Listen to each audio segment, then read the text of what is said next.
Hello అండి అందరికీ welcome back to my channel Jhansi natural vlogs. ఇది చూస్తున్నారు కదా, ఇక్కడ నేను ఒక ఫుడ్ ఐటెం చేశాను. అదేంటి ఎవరైనా గెస్ట్ చేయగలరా? సో దీనిపైన నేను సాస్ వేసానండి, మీరు ఏంటి అలా ఉందనుకోవద్దు. చూస్తున్నారు కదా, అది కాలీఫ్లవర్తో చేశాను. అదేంటో కాదండి, కాలీఫ్లవర్తో మంచూరియా ప్రిపేర్ చేశాను. సూపర్ టేస్ట్గా ఉంది.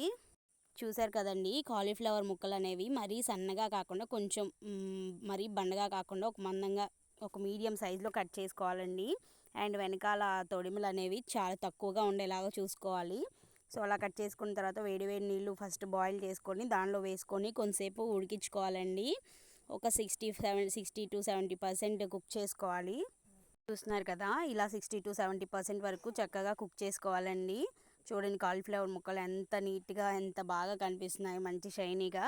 సో అలా చేసిన తర్వాత దానిలోంచి తీసేసి కోల్డ్ వాటర్ ఉంటాయి కదండి, చల్లటి నీళ్ళలో వేసుకోవాలి వెంటనే. అలాగే చల్లటి నీళ్ళలో వేసుకొని దాంట్లో నుంచి నీళ్ళని తీసేసి ఒక గిన్నెలో వేసుకోవాలండి. అండ్ ఇంకా ఆ కాలీఫ్లవర్ ముక్కల్లో 2 స్పూన్స్ మైదా వేసుకున్నాను. అండ్ ఇంకా 2 స్పూన్స్ ఆఫ్ కార్న్ఫ్లోర్ వేసుకున్నానండి. కార్న్ఫ్లోర్ వేసుకొని చక్కగా కలిపేసుకున్నాను. ఆ పిండిని చక్కగా కోట్ చేసుకోవాలండి కాలీఫ్లవర్ ముక్కలకి. చూస్తున్నారు కదా, ఇలా చక్కగా పిండిని మంచి కోట్ చేసుకోవాలి. అండ్ అలాగే దానిలో కొంచెం అంత వాటర్ చల్లుకోవాలండి. అప్పుడైతే చక్కగా ఆ ముక్కలంతటికి పట్టేసి ఉంటుంది ఆ పిండి అనేది. కొంచెం అంత వాటర్ చల్లుకొని కలుపుకోవాలి. అండ్ ఇంకా అలాగే ఆ టైంకి కొంచెం మనం డీప్ ఫ్రైకి సరిపడా ఆయిల్ని పెట్టుకోవాలండి. ఆయిల్ హీట్ అయిన తర్వాత చూసారు కదా, మనం పునుగులు కానీ పకోడీలు కానీ ఎలా వేసుకుంటామో అలా చక్కగా వేసుకోవాలి కాలీఫ్లవర్ ముక్కల్ని. అండ్ ఇంకా పూర్తిగా వేసుకున్న తర్వాత దీన్ని మీడియం ఫ్లేమ్లో పెట్టి కుక్ చేసుకోవాలండి. లేదంటే పైన అంతా మాడిపోతుంది, లోపలేమో కొంచెం పచ్చి పచ్చిగా ఉన్నట్టు ఉంటుంది.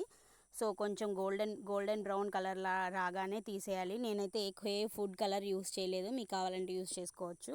చూసారు కదా, నేను సెకండ్ టైం కూడా మళ్ళీ వేసాను కాలీఫ్లవర్ ముక్కల్ని.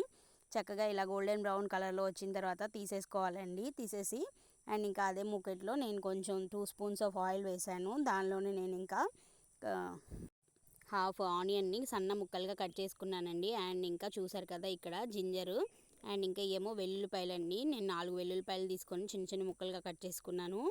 అండ్ ఇంకా దీనిలోనే పచ్చిమిరపకాయ కూడా కట్ చేసి వేసానండి. అన్ని ముక్కలన్నీ వేసేసి చక్కగా ఫ్రై చేసుకోవాలండి. ఆయిల్ అంతా మంచిగా కుక్ అయ్యేలాగా ఫ్రై చేసుకోవాలి. అండ్ ఇంకా దీనిలోనే మనము ఇది మంచిగా ఫ్రై అయిన తర్వాత మనకి ఇక్కడ సాసెస్ చాలా ఇంపార్టెంట్ అండి. మనం అన్ని సాసెస్ అన్నిటినీ వేయాలన్నమాట దీనిలో. అండ్ ఆ సాసెస్ ఏంటో కూడా చూపిస్తాను చూడండి. ఇక్కడ మంచి కుక్ అయిపోయింది కదా. సో ఇప్పుడు ఇంకా నేను దీనిలో సాసెస్ అనేవి వేసుకుంటున్నానండి. చూస్తున్నారు కదా, ఇక్కడ నేను సోయా సాస్ వేసుకున్నానండి దీనిలో. అండ్ ఇంకా కొంచెం అంతా టమాటో సాస్ వేసాను.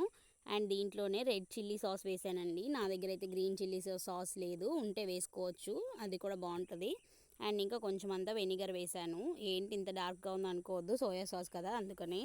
అండ్ ఇంకా ఈ సాసెస్ అన్నీ ముక్కలన్నిటికీ పట్టేలాగా చూసుకోవాలండి. దీనిలోనే కార్న్ఫ్లోర్ ఉంటుంది కదా, అదొక స్పూన్ వేసేసి కలిపేసుకోవాలి. అంతేనండి, చాలా సింపుల్. ఒకసారి తప్పకుండా ట్రై చేయండి. ఓకే అండి మరి.